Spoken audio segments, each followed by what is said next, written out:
Near mint condition, the home of collected editions. That cover's so awesome. Absolute format is the best way to own this store. Time to empty those wallets and fill those shelves.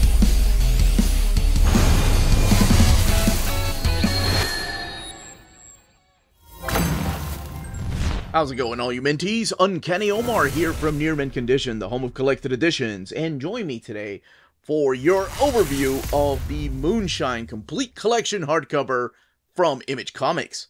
So let's go ahead and get started.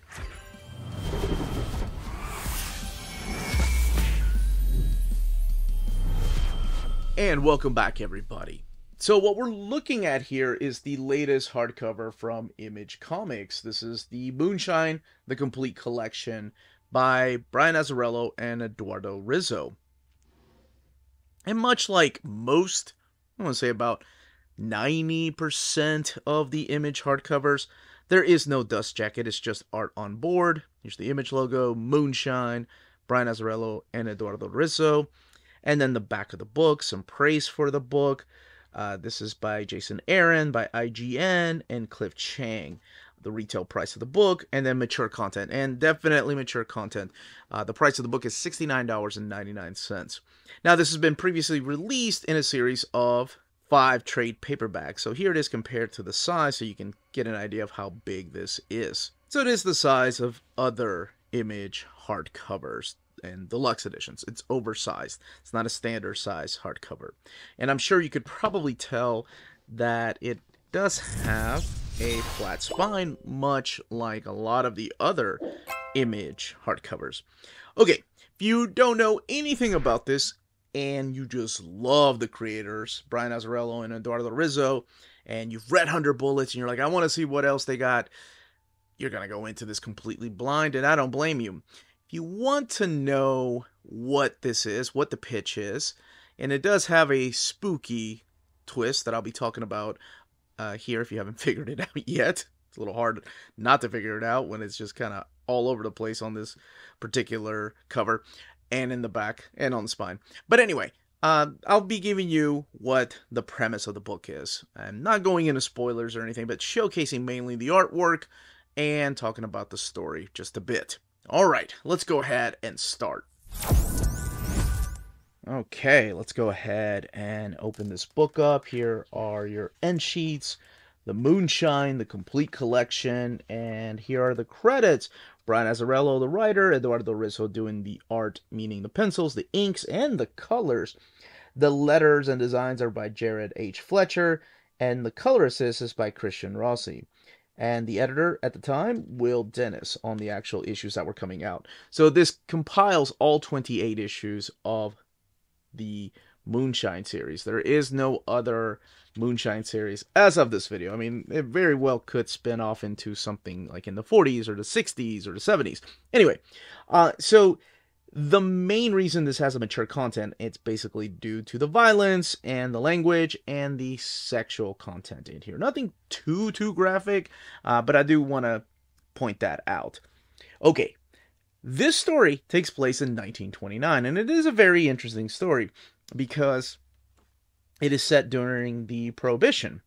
And this is when gangsters and shady people were making money on the side by illegally importing or making their own liquor. So when this guy named Joe the Boss Masseria, who you may have heard of because he actually was a gangster, like he really lived. He's not just created for this comic book, and he's not the only person that appears in here from our world. I hate to say our world because I always think of like the 616 universe, but from real life is what I mean. So when he hears about this particular moonshine that is being made in Virginia, he sends his number one, or kind of like his mouth, not really the muscle. This guy is Lou Perlo, and Lou is known as the Torpedo because that's how the character of Joe operates. He sends these people in there to talk to whomever or whatever he's interested in, and they want to start doing business with them. So this guy's a little shady too. He's not like a murderer. He's not, like I said, the strong arm. He's just the mouth. And he's got away with the ladies in a weird, creepy way. Again, set in 1929, so after World War I, you've got another war coming around the corner, and then you've got the Great Depression, and of course, Prohibition. That really sets the stage of this book. And also, you're in the Appalachia, so there's a lot of dialogue in here that, whenever it comes to accents, Azzarello really puts that into his script, and I'll talk a little bit more about that here in a second.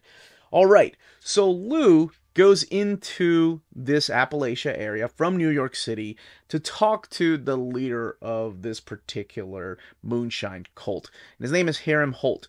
And Hiram doesn't want anything to do with the Mafia, but then the Mafia doesn't really take no for an answer. So you probably know where this is going, right? But there's something else in here that you throw into this formula that makes it so interesting. And that is, at the very beginning, I skipped this on purpose. There were a group of FBI agents that are trying to destroy the moonshine still here. And what ends up happening is they get ripped apart by something hairy, some creature of the night. And as it turns out, there is a werewolf that's running around in this part of the States.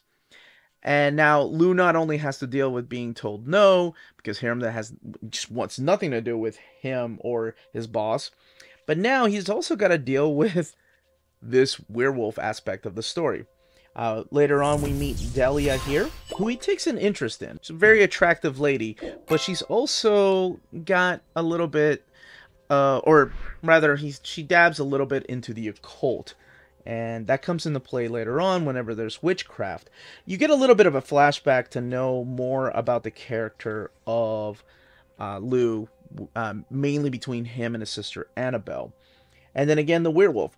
Now, the thing that happens, and I'm not going to go into detail as to how it happens, but it does set up the rest of the story, is that while he's down here, he does get turned into a werewolf himself. So that's where the story really kicks off. Like, he gets turned into a werewolf and he's trying to get rid of this curse. And since I said that Delia is not only fine looking, but also dabs a little bit into the occult and witchcraft, perhaps she might be able to help him. Now, there's somebody else that has caught his eye, and that is Tempest. That is Hiram's daughter. He also has a son named Enos, and together, they're kind of like taking over the business, because eventually something does happen to Hiram that, he's just taken out of the equation for a while, if you will. Now, they're not the only characters. Senor Lago appears through here, and then Annabelle, like I mentioned, his Lou's sister, plays a bigger part in this. And then it gets really interesting, because we go from here, from the Appalachia, to New Orleans, where we start seeing what might end up happening to the character of Lou, since he's now turned into a werewolf. We go back to New York to see what the Mafia is doing, since they take no for an answer, and they're sending out their men. And I mean, all these guys with guns are coming down here to the Appalachia because they don't take no for an answer. We end up in Cleveland, of all places, and that story really gets interesting. And all of this told through the 28 issues that you're going to be seeing through here. But the main characters are that of Lou and Delia and Tempest. Tempest does play a bigger part in this. This is the guy I was talking about, Senor Lago. And this is the way that the flashbacks are done with these ink washes. I think they're freaking awesome, and it just adds so much tone to the story. And that's another thing that I really liked about this, is the colors that they were using. That Rizzo was experimenting with. Feels like he's a little more comfortable with his artwork through here. Seems like he was experimenting a little bit with his artwork during this particular stories. And to me, it looked better than what the 100 Bullets art looked like. And I love 100 Bullets. He's a phenomenal artist. But there were times that 100 Bullets also seemed a little cartoony, especially when there was some horrific things that were happening. And in this, I don't know, he feels like it's more comfortable with his art, and maybe I enjoyed it more because of that. So a lot of violence, and not just towards humans. If you're a fan of animals, yeah, there's some things that happen here, yeah. Just giving you that fair warning. So you got werewolves, you've got the G-Men, you've got mobsters, like you throw in a dash of serial killers, witchcraft, zombies, and some hot ladies. you got yourself a really interesting story. Now, Wonder Maddie, I believe, reviewed the first volume, which was only the first 6 issues, I think. And in that first volume, she mentioned something about the dialogue. And what Brian Azzarello has a tendency to do is actually... It kind of reminds me of what Claremont, a lot of the writers did back in the Bronze Age. If somebody has an accent, they will just write it out. You know, it's not spelled the way it's supposed to be spelled. Including, in this book, some derogatory terms towards black people. Because we are talking about the Appalachia. We are talking about the late 20s and moving into the early 30s. So this stuff was all over the place then. But... it can be a little hard to understand sometimes, especially when you get to the New Orleans part. So I did have a little bit of trouble understanding what they were saying. So, you know, if you read 100 Bullets and you see, like, the stereotypes, the way some of these people talked, especially the people in California, the Latinos, it happens in here, too. We're talking about the Appalachia, we're talking about African Americans, and then we're talking about mobsters, right? So it happens all over the place in here too. So if that kind of stuff that you're not a fan of, then you're going to find it here too, just as a heads up. I've mentioned before that I was really looking forward to this because I hadn't finished reading it. I'd only read the first 2 trades, I think. I know I made it past issue 10.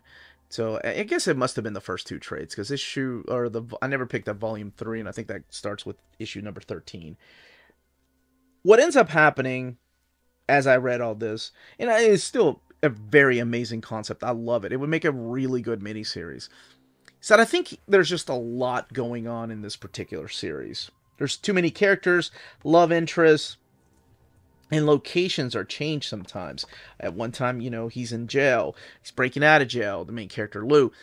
Then we're in Cleveland. There's a serial killer. It's like all these things that are added and taken away from what I want to see more of. And maybe that's just me being selfish. Like, I want more of the werewolf themes explored. More of this witchcraft, the zombie stuff that we don't really focus on. And for some reason, we move on from that story to something else.